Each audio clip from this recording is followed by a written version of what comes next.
আজকে সকালবেলা ঘুম থেকে উঠেই তোমাদের দাদাভাই চলে গেছে বাজারে। বাজার থেকে প্রচুর সবজি পাতি মাংস সব নিয়ে এসছে। এখন এগুলোই গুছাচ্ছি আমি। আজকে স্পেশাল একটা আইটেম রান্না করব। কয়েকদিন ধরেই বাবাই বলছিল একটু বিরিয়ানি খাবে, নইলে ফ্রাইড রাইস খাবে। বিরিয়ানি খাওয়ারই ও কথা বলছিল, তবে বিরিয়ানিটা তো প্রায় দিনই খাওয়া হয়, মানে কিনতে পাওয়া যায়, বাজার থেকে কেনা খাওয়া হয়। কিন্তু আমরা যেই বাড়িতে নিরামিষ মানে ভেজ ফ্রাইড রাইসটা বানাই, সেটা কিন্তু রেস্টুরেন্টগুলোতে পাওয়া যায় না। ওখানে কেমন মানে ঝাল টাইপের হয়। মিষ্টি মিষ্টি যেই রাইসটা, সেটা আমরা সবাই ভালোবাসি। ভেজ যেটা হয়, দোকান থেকে কিনলে ভেজ ফ্রাইড রাইসে যদি অর্ডার দিই, সেরকম একটা ওরকম হয় না, মানে বাড়ির মতন টেস্ট হয় না। ওখানে যেন কেমনই একটা আজব টাইপের হয় খেতে, ওটা না খেতে ভালো লাগে না। ওই জন্য আজকে ভেবেছি ফ্রাইড রাইস বানাবো। তো প্রচুর সবজি নিয়ে এসছে, আর ফ্রাইড রাইস বানাতে গেলে যেই সব লাগবে, গাজর, তারপরে মটরশুঁটি, বিনস, ক্যাপসিকাম, এই সমস্ত কিছু এনেছে। আবার একটা দেখছি বেতো শাক নিয়ে এসছে একাটি।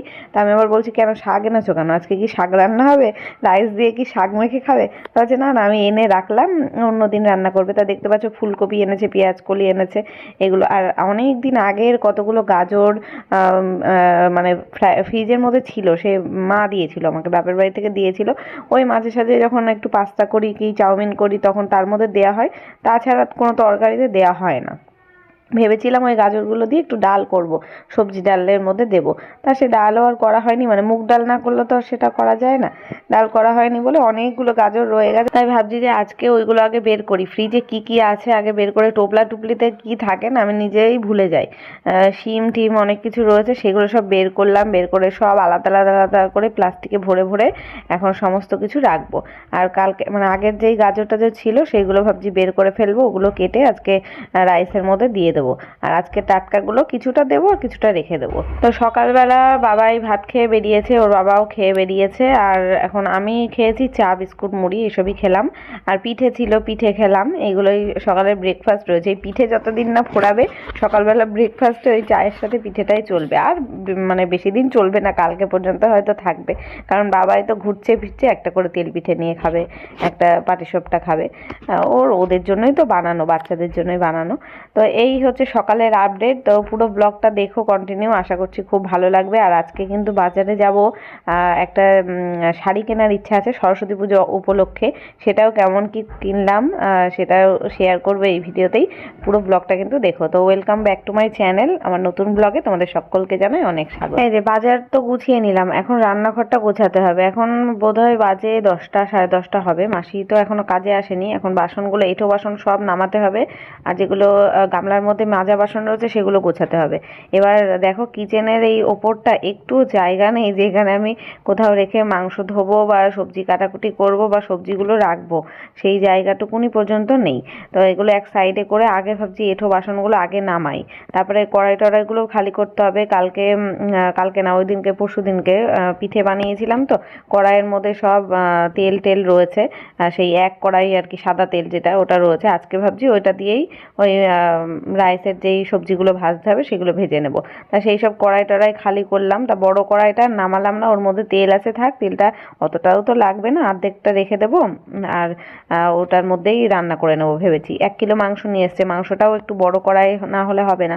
আজকে বোধহয় 2টো কড়াইতেই লাগাতে হবে। তারপরে বিছানা তোলা হয়েছিল না, বিছানা গোছাতে আসলাম। প্রথমে ভাবলাম কি চাদরটা তুলে দেবো আজকে, তারপরে আবার ভেবে দেখলাম না, কাচবো তো আজকে না, এই রান্না বান্নার চাপ রয়েছে, এইগুলো গোছানো রান্না করার সময় লাগবে অনেকটা। তার থেকে কালকে মানে যেদিনকে কাচবো সেদিনকেই তুলে দেবো খুনি, আজকে এরমই পাতা থাক। আজকে আর কম্বল টম্বল বালিশ কিছুই রোদে দিলাম না। বলছি না গরম পড়ে গেছে, কেমন একটা গরম গরম লাগছে। যদিও সকালের দিকটা আমার ঠান্ডা লাগছিল ঘরের মধ্যে। তাই এখানে মাংসটা ধোবো, এখন দেখলে বেসিনটা খালি হয়েছে, তখন কি অবস্থা হয়েছিল। আর আদা রসুন যা বাটা ছিল ফ্রিজ থেকে বের করে দেখলাম ওটাতে মানে একদম অল্প রয়েছে, ওটাতে না 1 কিলো মাংস রান্না করা যাবে না। তাই আবার আদা রসুন নিলাম একটু ছাড়িয়ে, আর কাঁচা লঙ্কা পাকা লঙ্কা একসাথে মিশিয়ে নিলাম। পাকা মানে শুকনো লঙ্কাগুলো দিলাম কারণ রঙের জন্য, রঙও হয় ঝালও হয়। কাঁচা লঙ্কা দিলে শুধু ঝালটাই হবে, কিন্তু কালার হয় না, কেমন ফ্যাকসা হয়। যদিও শুকনো লঙ্কার গুঁড়োটা আমি খুব একটা খাই না, শুকনো লঙ্কাটাও খাই না। তা চালটাকে ভিজিয়ে রেখেছি, বাসমতি রাইস নিয়ে এসেছিলো আর মশলা করে নিলাম। তারপরে ভেবে দেখলাম টমেটো রয়েছে, আগেও ফ্রিজে ছিল, আবার আজকেও নিয়ে এসছে অনেকগুলো টমেটো। তার দুটো বড় বড় সাইজের টমেটো কেটে একটু চাটনি করলাম। দেখবে একটু রাইস মাংস এসব খাওয়ার পর একটু টক টক জিনিস খেতে ভাল লাগে। তা কয়েকটা খেজুরও ছিল। আজকে একটা মস্ত বড় ভুল হয়ে গেছে, কাজু কিশমিশ আনা হয়নি। মানে তোমাদের দাদাভাই হয়তো ভুলে গেছে, আনেনি। বাজারে সবজি বাজার করে নিয়ে মাংস বাজার করে নিয়ে চলে এসছে, মুদিখানাতে তো যায়নি। না গেছে, চাল তো এনেছে, মানে রাইসের যেই চাল সেটা নিয়ে এসেছিলো। এবার আমিও বলে দিইনি, ওরও মনে নেই। এবার দেখছি কাজু কিশমিশ তো আনেনি। আর এখানে দেখো মিষ্টির রস ছিল, মানে রসগোল্লার রস অনেকটাই ছিল, তো সেটা দিয়ে এই চাটনিটাই করবো। ওই জন্য চিনিটা লাগানো লাগে না, ওই আর এই গুড়ের রসগোল্লার রসটা দিয়ে করলে না চাটনির টেস্টও অন্যরকম সুন্দর হয়। ওই ফাঁকে চাটনিটা করলাম আর এদিকে মশলা বেটে নিলাম। ক্যাপসিকামটাকেও কাটতে হবে, ভাবছি যে মাংসতেও দেবো আর রাইসের মধ্যে দেবো। এবার ওই কাজু কিশমিশ আনেনি, ওটাতে থাকলে কি একটু চাটনিতেও, টমেটো চাটনিতেও কাজু কিশমিশ দিলে ভালো লাগতো। তারপর রাইসেও তো মাস্ট লাগবেই। এবার আনেনি, আর কি করবো। আর এখন আর ফোন করলেও আসতে পারবে না, এনে দিতে পারবে না। আর মানে কাকে দিয়ে আনাবো, দোকানে যাওয়ার মতো আর আমি তো যাবোই না দোকানে। এইভাবে আর আনা হয়নি। তাই আমি ভাবছি থাকতো একদিনকে কাজু কিশমিশ ছাড়াই রান্না করে দেখি না কেমন হয়, অতটাও ইয়ে হবে না। তা দেখছি কেউ মানে ভাবেই নি, যখন খেতে দিয়েছি কেউ বলেনি যে এইটা এর মধ্যে এটা নেই কেন, মানে সবাই ভুলে গেছে। আমিও খাওয়ার সময় আমার সেই আইডিয়াটা মনে ছিল না যে কাজু কিশমিশ দিইনি বলে কোনো টেস্টের ফারাক পড়েছে, সেরকম কোনো ব্যাপার না।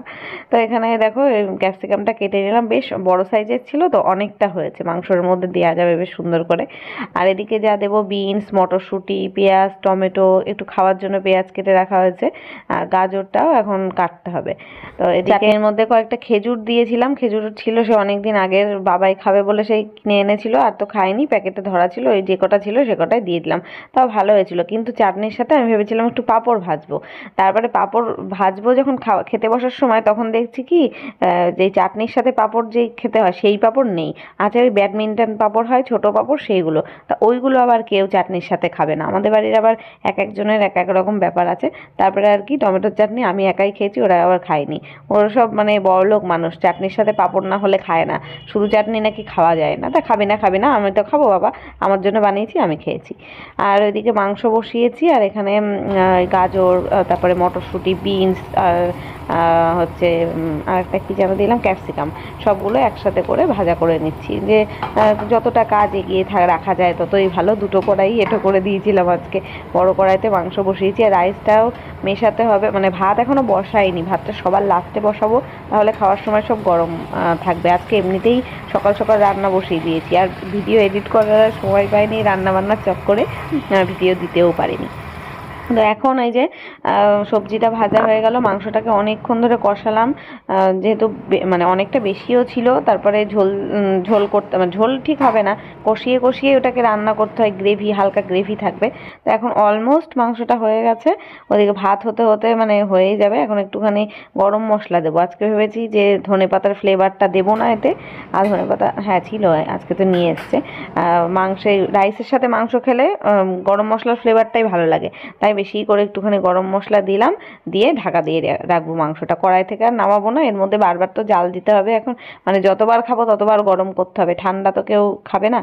এখন ওই যে ভাতটা যতক্ষণে হচ্ছে ততক্ষণে ভাবলাম বাসন যে কটা হয়েছে টুকটাক ছোটোখাটো অল্প বাসন হয়েছে সেগুলো মেজে নিই, কারণ কালকে মাসির অনেক বাসন হয়ে যাবেন যদি আমি মেজে না রাখি তাহলে। কারণ দুটো কড়াই এঁটো হয়েছে, দুটো হাঁড়ি এঁটো হবে, তারপরে থালা বাটি যেগুলো হবে তো হবেই। কেন বলো তো, দুটো কড়াইতে দেখলে দুটো রাইস আর হচ্ছে মাংসের জন্য দুটো কড়াই লাগিয়েছি। বড় কড়াইটা আগের দিনে সেই পিঠে করার সময় থেকে এঁটো ছিল, ওই জন্য ওটার মধ্যে করে নিলাম। তারপরে একটা হাঁড়িতে ভাত রান্না করেছি, আর রাইস মেশানোর সময় আর একটা বড় হাঁড়ি নিয়েছি, এবার দুটো হাঁড়ি হয়ে গেছে এঁটো।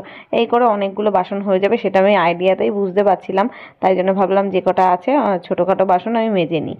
কড়াইটা রেখে দিলাম। এই কড়াইটা দেখো পুড়েও গেছে, ওই সবজি ভাজার পরে আর কি সবজিই ভেজেছি তাতেই পুড়ে গেছে ওরকম।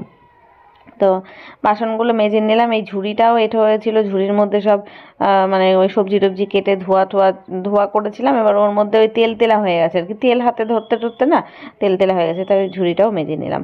তো এখন এগুলো সব উবুড় করে রেখে দিই। আর আজকে সকাল থেকে কাজের ঠেলায় আমি রাত্রে যে বেনুনি করে শুয়েছি সেই চুলটাও আমি খুলিনি আজকে, দেখতে পাচ্ছ তো, মানে ওরমই রয়েছে। একেবারে স্নান করে গিয়েই চুল আঁচড়াবো আজকে।